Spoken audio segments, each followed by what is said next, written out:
Yeah, Yeah. I might as well just dose him up with this stuff. Well, now on day 69, he's still here. And I actually said to the hospital, you know, we need to do a bone marrow aspirate, which is when they do a blood test, they can obviously tell an awful lot from a blood screening. But what they would usually do is go in with a fairly big needle and they go into the actual ball joint of the hip, which is where they can actually get out quite a large amount of bone marrow, or they can at least see what's going on in there.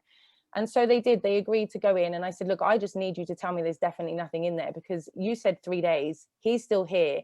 He's very anxious. I just need to know that we're still on the right path now. And so they did. They took him in on day 69, gave him the bone marrow aspirate. And I will never forget, she came back to me that evening and said, I'm so sorry, there's nothing there. And actually, it was a relief. Both Deryn and I had already had the conversation where he actually said to me, I hope there's nothing there.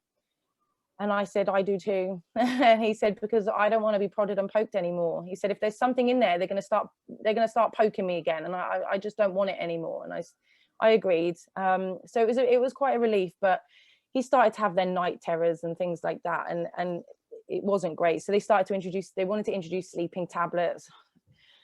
I just thought, no, I don't, you know, this is, you know, just sedating him is not what he wants. So on day 70, I looked under the bed where I'd had this jar of tincture. I don't know why it was under the bed. I think it was just hidden away, actually. I just hid it. And I just thought, you know what? I'm just going to put a load under his tongue. I'm just going to give him a huge dose of this stuff and let's see what it does. So I drew up 5 mil, just not a huge dose, but it was comparatively speaking to what I was putting in the vape pen.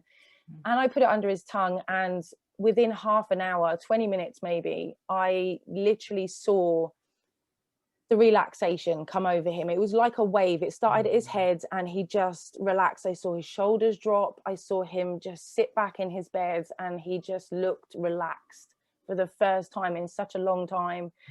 And he said to me, yeah, I'm good. And I was like, so to me already, this was a miracle, because it was going to give him the death that he wanted and that as a family we all deserved.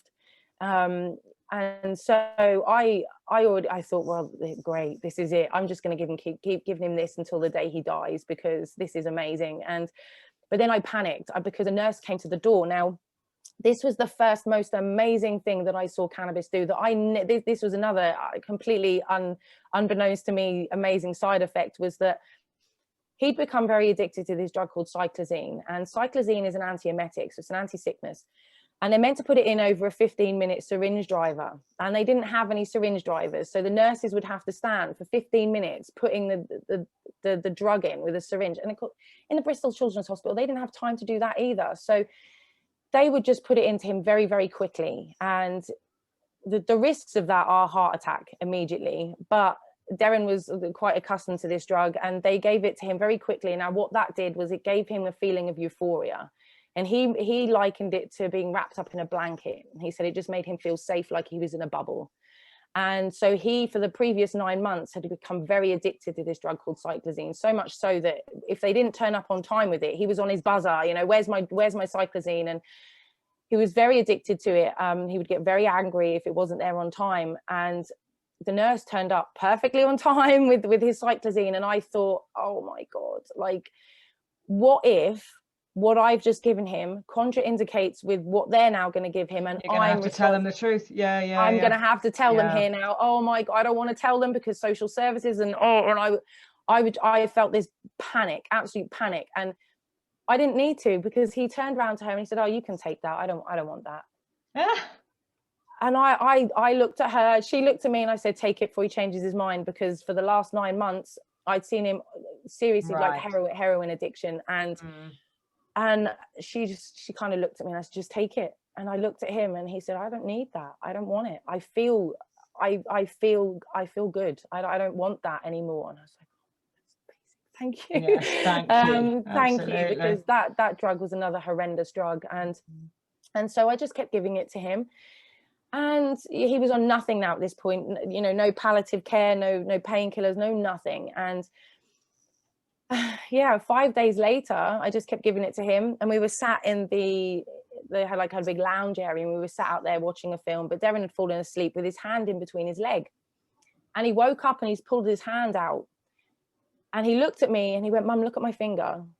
And I was like, well, I can't, what do you mean look at your finger? I couldn't see what I'd seen before in his hand, which is this disgusting black finger. I wasn't seeing that. So it didn't really register to me that his bandage had come off.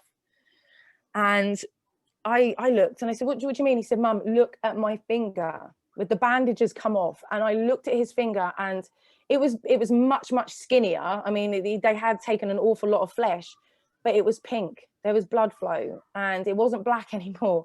And his finger looked like mine, but with no fingernail. And I knew that you can't even repair dead skin cells without a functioning bone marrow. I knew that.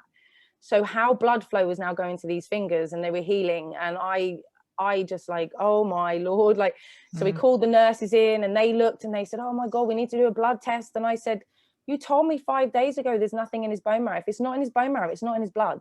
You know, we know this for a fact. They said, we need to do a blood test. There's something going on here. And so they did a blood test.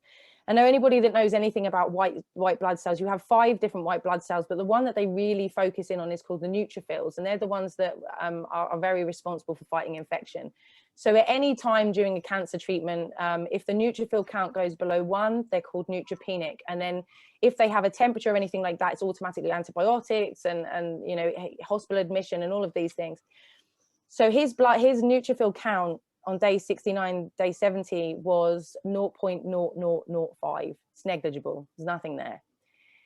They came back and I still have the piece of paper that I carry with me every day. And it said, he slid this piece of paper across the table to me and he said, I suggest you look at this. And I turned it over and his neutrophil count was 0.25. Still tiny, tiny, tiny, you know, still very small, but it was there. And they said, we don't think he's dying anymore.